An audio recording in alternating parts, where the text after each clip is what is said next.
колеги єврооптимістів. Dear colleagues, from Euro-optimists, we shift to decommunization. And now we will discuss that Venice Commission confirmed the right of Ukraine to hold decommunization, and I invite Mr. Andriy Parubiy, first Deputy Chairman of the Verkhovna Rada of Ukraine, Mr. Volydymyr Viatrovych, head of the Ukrainian Institute of National Memory, Madam Hanna, Hopko, MP, Chairman of the Verkhovna's Rada Committee on Foreign Affairs, Mr. Petukhov, Deputy Minister of Justice of Ukraine, is in the room. He is immediate participant of the Venice Commission session. And we expect to have Mr. Pavlo Petrenko, Minister of Justice of Ukraine. So the floor is yours, Mr. Viatrovych. Dear journalists, happy to see you at our press briefings, and we will discuss continuation of decommunization in Ukraine and about positive opinion of Venice Commission on the law on decommunization. Later we will have Mr. Petrenko, Minister of Justice. Why decommunization remains so important for Ukraine? Why overcoming of the post-Soviet past is still important. Decommunization and denazization is the right policy aimed at overcoming the results and the impact of that totalitarian regimes and prevention of similar practices for the future. Decommunization in Eastern and Central Europe started immediately after the change of the Soviet regimes in those countries. Unfortunately, this did not happen in Ukraine. And during these 2 decades of our independence, absence of decommunization in society resulted in the regime of Yanukovych. Non-overcoming of the communist past could be illustrated with what recently happened in Lugansk. They opened a monument to Stalin. This brightly shows that totalitarian ideology is still alive and is used by bandits who control Ukrainian territories. Post-totalitarian transformation is an important element of Ukrainian reforms. This was clearly stated by Venice Commission in its opinion, which we received at the end of last week. The Venice Commission recognized Ukraine's right to prohibit and to prohibit any ideology and to impose bans on any sort of symbolic which it believes to be totalitarian and harmful for the society. I would remind you that in April 2015, the Verkhovna Rada has passed 4 laws about condemnation of communist and Nazi regimes. The law on open access to documentation about the commemorating the victories over Nazism, and the 4th law about restoring the memory of those who fought in result of those regimes. Ukraine is ready to take into account the Venice Commission's opinion about those laws. For example, the necessity to specify more accurately the term propaganda, which may have different interpretations. Nevertheless, during the 6 months of these laws implementation, we had no problems with interpretation of this term, which might limit either academic discussion or implementation of the law, or may somehow influence the freedom of speech right. Nevertheless, we will continue the work on these laws. The next remark of the Venice Commission was about excessively severe sanctions against violators of this law when we established the imprisonment for 5 years for violation of this law was based on understanding of Ukrainian situation. Unfortunately, the Soviet symbols are even now used to mobilize people for armed fighting in some regions of Ukraine, like in Donetsk and Lugansk Oblast. Also, this severe punishment was based on the German experience of denazification. In 1968, they passed special pieces of legislation providing for criminal responsibility for Nazi symbols and insignia, and only 7 years after passage of that law, the legislators cut down the term of imprisonment for violation of the law. Probably we will do this in the future. What is our primarily desire? We wish to demonstrate that decommunization is very important for Ukraine. Decommunization is very important for other countries of the world because condemnation of communism is as important as condemnation of fascism, of Nazism, and probably we should also establish the international tribunal which might condemn the communism at the international level.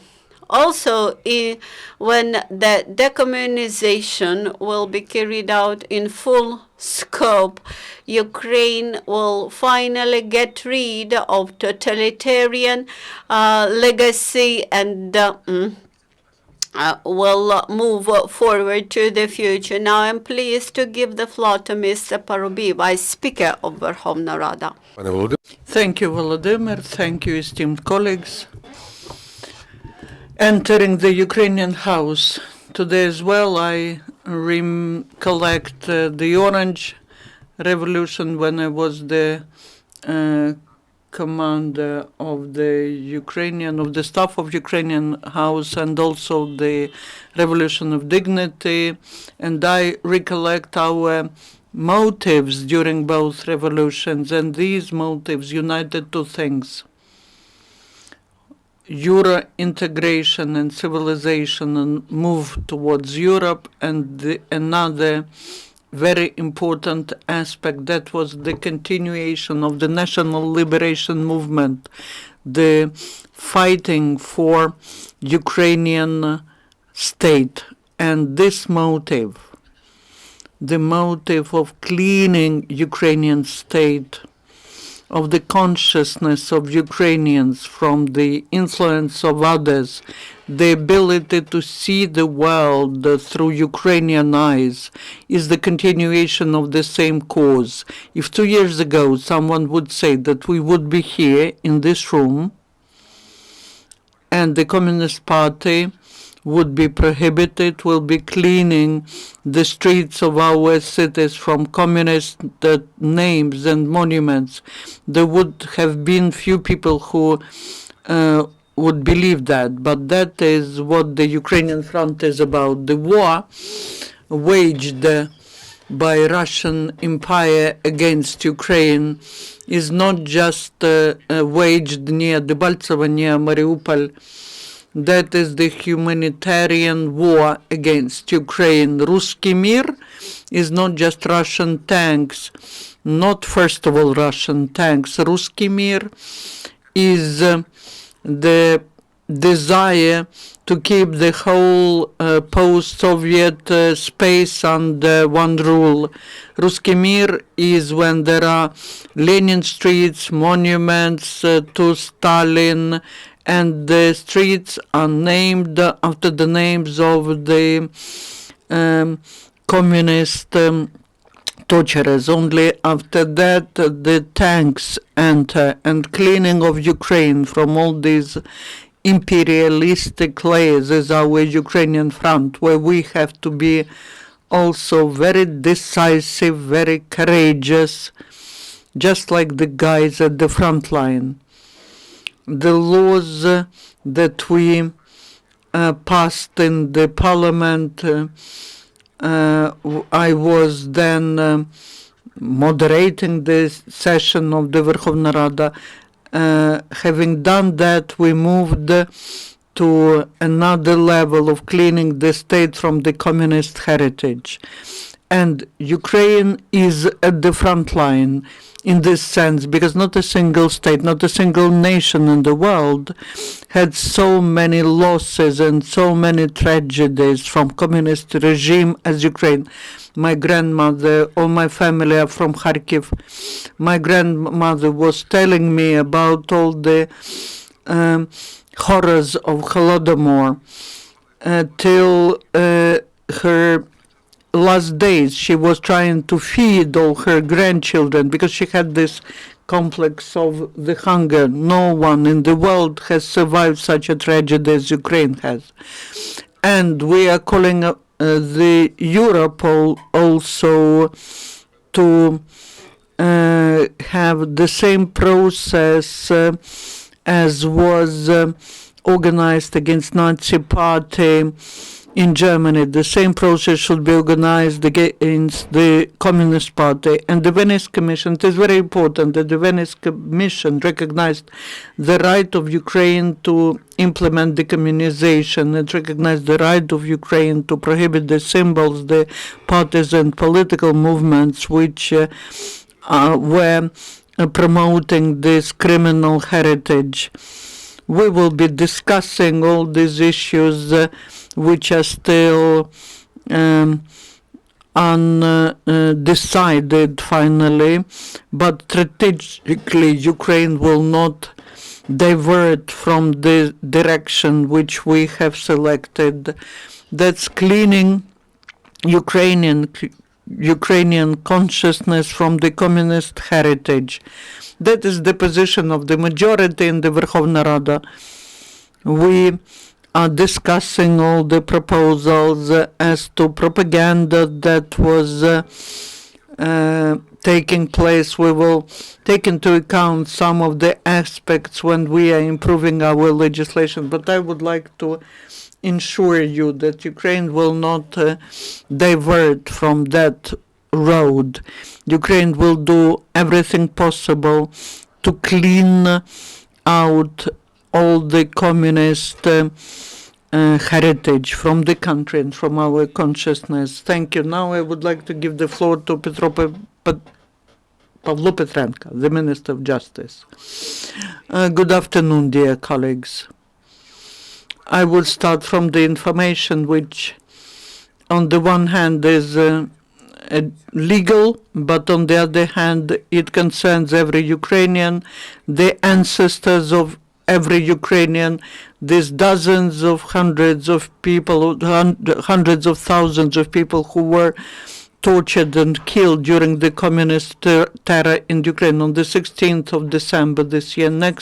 Last Wednesday, the Ukrainian court has satisfied the claim of the Ministry of Justice of Ukraine and prohibited the Communist Party of Ukraine. This process lasted for 2 years. This process was a historic one without any exaggeration, because in the parliament, when we cleaned ourselves from the regime of Yanukovych, we had the majority of MPs who were ready to get rid of the communist past and the regime which was pulling Ukraine back to the Soviet regime, to our eastern neighbors. And the Ministry of Justice claimed as to prohibition of the Communist Party of Ukraine. And on the 16th of December, that was a historic day when the Ukrainian court passed a decision to prohibit the Communist Party of Ukraine. I am convinced that this decision is a reply to millions of people, millions of souls that observe us from these heavens. Those who were eliminated by non-humans, the people whose objective was to eliminate Ukrainian freedom, Ukrainian spirit, that was the only obstacle to forming the full-fledged communist empire. That is my position as a person who was born and who grew up in the independent Ukraine. This is my position as a person who had many relatives who suffered from persecutions. Being born in the western Ukraine, when my grandfather and grandmother moved to Chernivetsky region, and after the war, they saw the hunger in 46, 47, and in those days they were quite wealthy. They had a cow, and when they saw the second starvation, not the one that was in the 30s, and many small children that were dying in the villages, they realized what communism is and what elimination of Ukrainians mean when they were eliminated just because of their ethnic origin. Our task, the task of all young people, is not to allow to go back to this dark past, to the times when such ideology and such people that were using it could lead to elimination of millions, to killing of millions.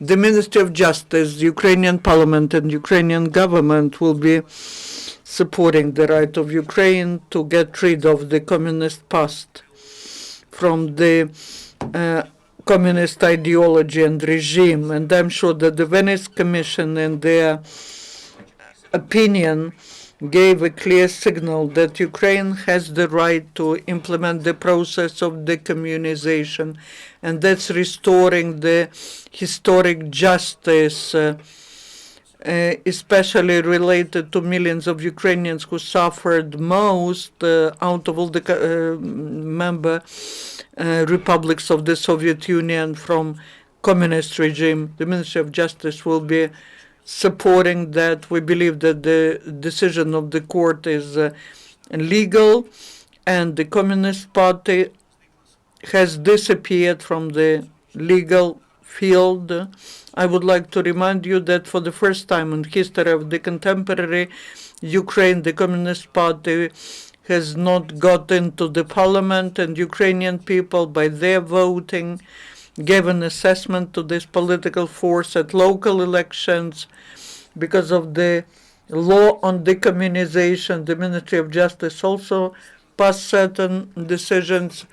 In local authorities, there are no representatives of this political force, and the court has put a final full stop in the process on prohibiting the Communist Party in Ukraine. We'll inform you about further judicial processes, but without exaggeration, this is a historic moment when Ukraine is getting rid of the past, which was pulling us towards Soviet Empire. I recollect the days of the Revolution of Dignity when we were at Maidan. I remember the day when Lenin fell. After that day, the processes started, which have brought this situation to the end. I had never been in the Communist Party or in Komsomol, but when Lenin fell in Maidan, something has changed in the mentality of people. People got convinced that we can win.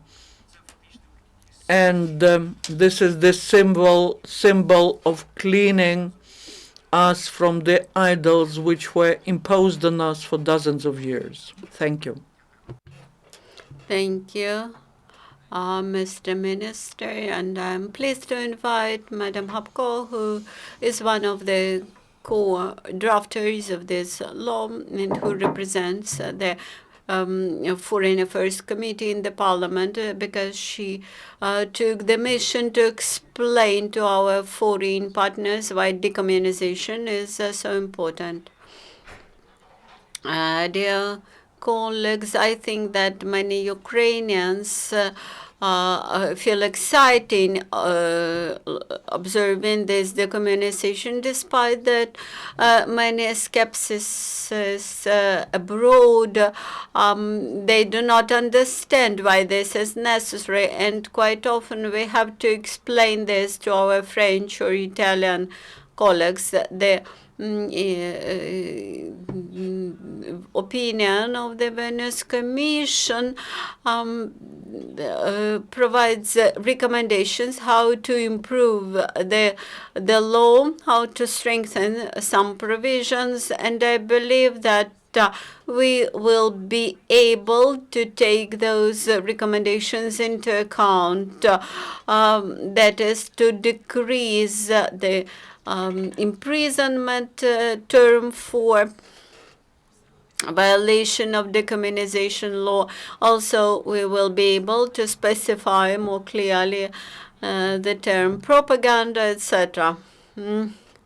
As for the international resolutions, the Parliamentary Assembly of the European Commission from 1996 clearly stated the similarities between communist and Nazi regimes, which were of totalitarian nature. Also in 2006, the Parliamentary Assembly of European Union also says that totalitarian regimes, including communist and Nazis, which had been existent in Europe, could be characterized with multiple violations of human rights, and international community failed to bring to responsibility those who supported communist regime, unlike this was with the political figures of Nazi regime, and we should act in line with this international documents. We developed several information leaflets and brochures about Great Famine in Ukraine, about Holodomor, trying to educate people about those events. And we are doing this in order to allow Europe to strengthen its effort in counteraction to both Nazism and communism, which are very similar by their nature.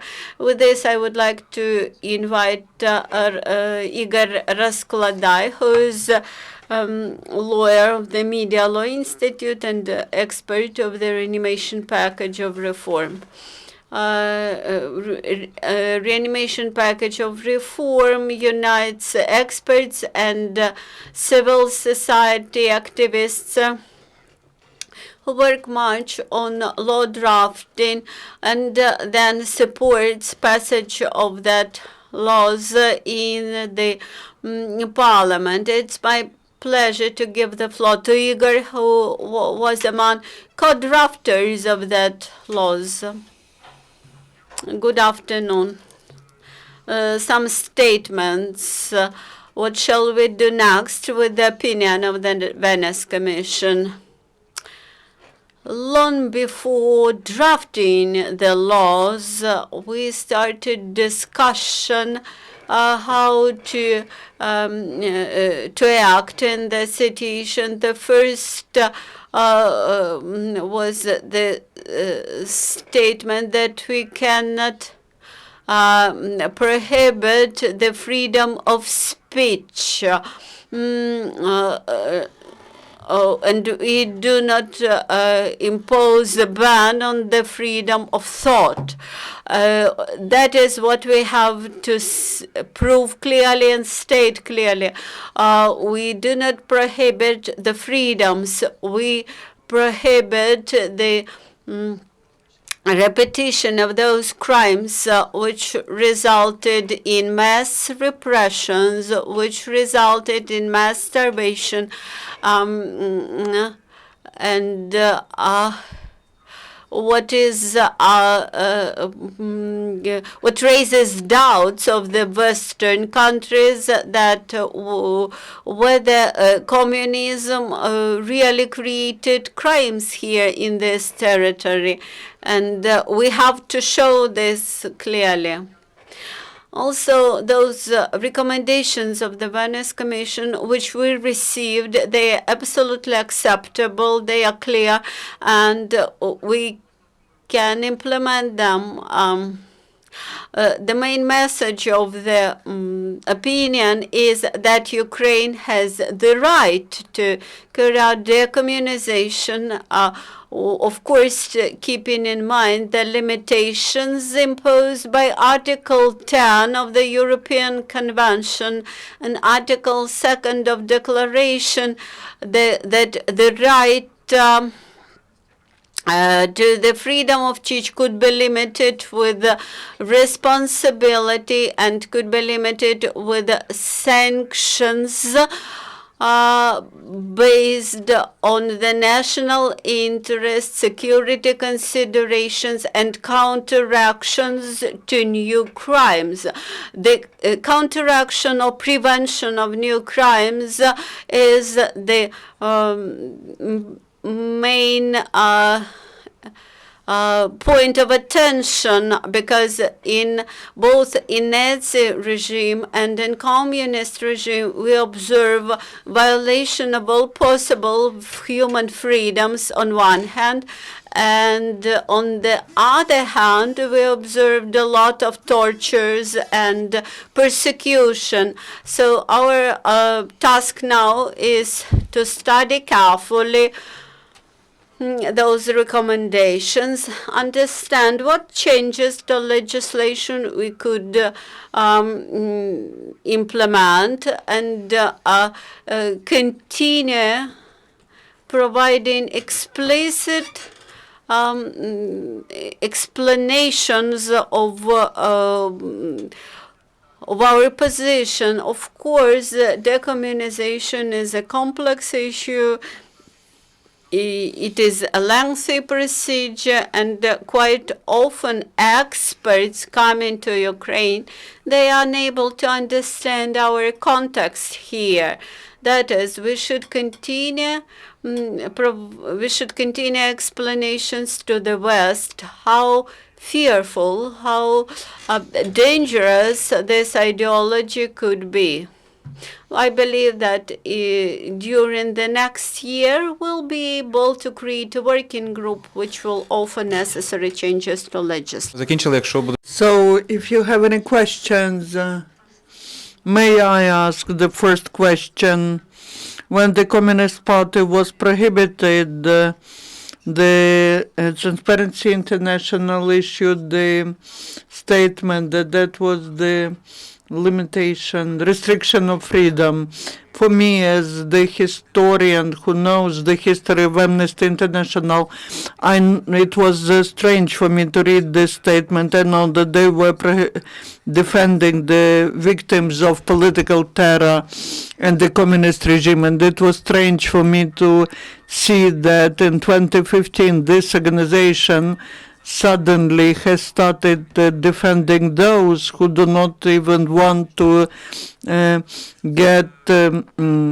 to step aside from the crimes of the past. I believe that's a misunderstanding of the new generation of Amnesty International of what communism was. It would be great if the elder members of Amnesty International could talk about how they communicated to Ukrainian prisoners of dignity when Ukrainians would pay by their lives and by their freedom for their desire to live differently. The judicial process which was taking place was maximum open, was long.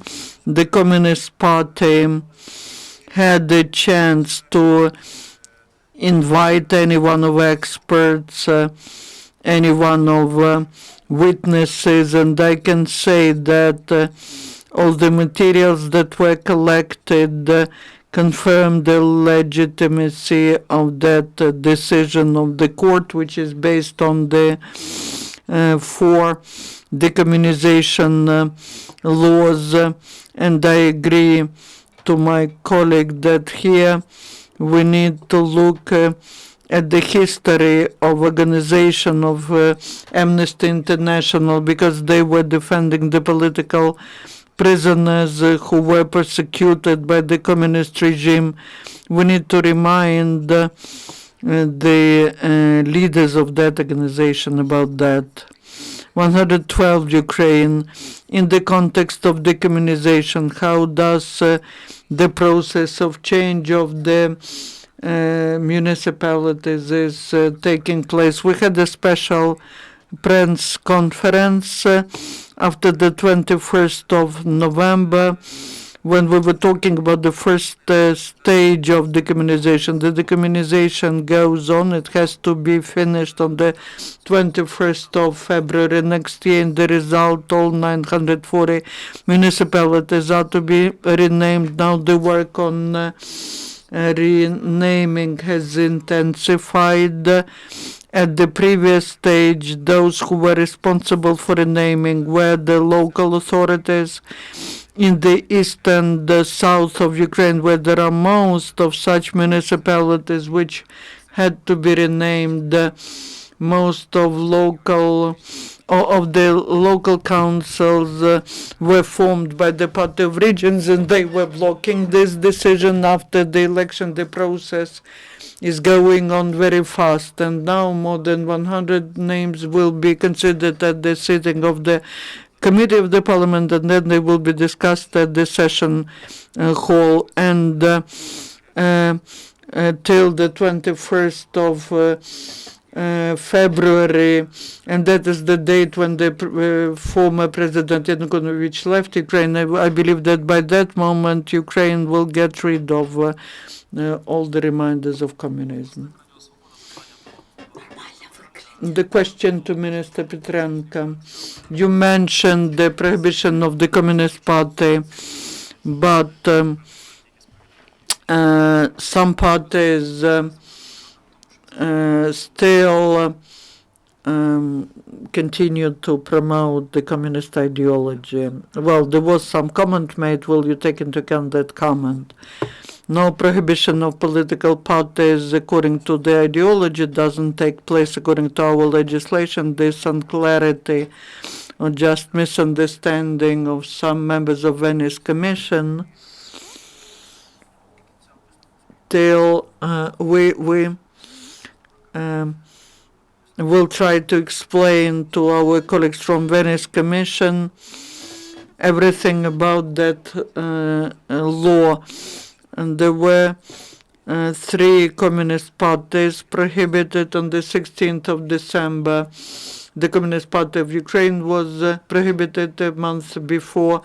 2 more communist parties were prohibited that were registered at some other registration number. And now this prohibition corresponds to Ukrainian legislation and to the standards of court proceedings.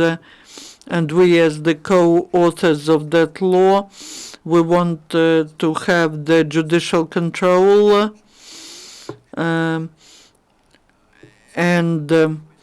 this is the European practice when this or that NGO could, the activity could be prohibited. Ukraine has not invented any bicycle in this process, and we will be promoting the fact that this legislative initiative corresponds to European practice and European standards. I would like to add, I believe that the Communist Party of Ukraine, in these words, there's not a single word of the truth.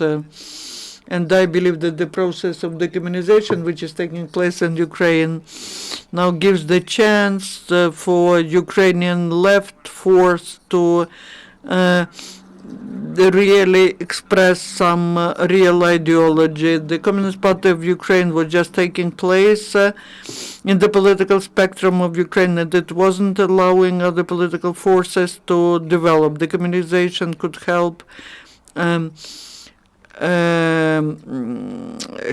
make the political life in Ukraine healthier. My question is to all participants of the briefing. Here I see the opinion of the Venice Commission. We understand that talking about the spirit of decommunization, the Venice Commission doesn't have any questions about that, but there are questions on the ways of how they do that. And especially when it comes to criminalization of certain things. My question is, do you see that a compromise is possible here? And are you ready, as authors of the law, to make this law such that would correspond to European standards? Because now it does correspond. First of all, I would like to say that there is the conceptual opinion of Venice Commission, which recognizes Ukraine's right to carry out decommunization, which shows that we are moving in right direction.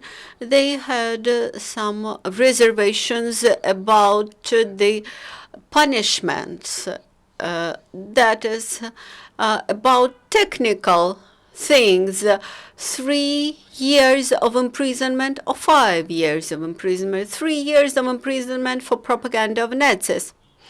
Also, we should provide some, create some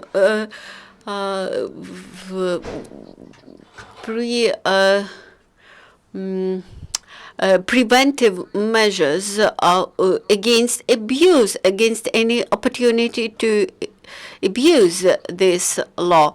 And actually what we can do, we can more carefully state what does propaganda mean. And here we are absolutely open for discussions. We are absolutely open for suggestions how to improve the effective legislation. I believe that jointly with our experts, we will be able to come to joint position That is, we are absolutely ready to improve our legislation. And even more, we see several aspects in our legislation which could be improved. So the Venice Commission opinion is about the ways of application of the law, not about the principles. Unfortunately, I'm afraid I have to leave this press briefing, and I would like to add to this answer on behalf of experts who participated in drafting. We looked at the opinion, and we thought about sanctions and about excessively severe sanctions. We are thinking about alternative responsibility, maybe administrative responsibility in a form of fines. Also, responsibility will be split in two parts. Rejection of the crimes which were committed in the past, and administrative responsibility for the use of some symbols of the communist past. Further question to Madam Hopko. What were any opinions or pieces of opinion of the Venice Commission with which you would disagree? Before the Venice Commission voted for its opinion, we provided them with our comments on their preliminary remarks, and I am very grateful to our ambassador, Mr. Tachinsky. I'm very grateful to Mr. Petukhov, who had personal discussions with those representatives of the European community, because it appeared that they were totally non-familiar, and we, from our communication with them, we recognized that they did not understand the difference between the Nazism and communism. They were unable to see that the communism is not better than Nazism. And after some public awareness work, we managed to reach agreement with them. That is, there were no statements that we have no right to ban the Communist Party, etc. We are fully ready to work on their final opinion and to introduce necessary changes to legislation. Being one of those who participated in drafting of those laws, I was a bit surprised to see that the law passage procedure was insufficiently open. I was surprised to hear this, because the discussion of decommunization was very open for public participation. Between 2010 and 2014, we had more than 14 round tables discussing various aspects of communist regimes in Eastern and Central Europe. In 2013, we started working on specific laws. Those laws were submitted partially on behalf of the government, partially from as legislative initiatives of MPs. Then they were discussed in the parliament. They were discussed in the government, those who were submitted from the government. Moreover, we had opinion of the we had ruling of the Constitutional Court of Ukraine. I would like to point out that the Venice Commission looked just at one law, although we tried to point out that there was a package of laws.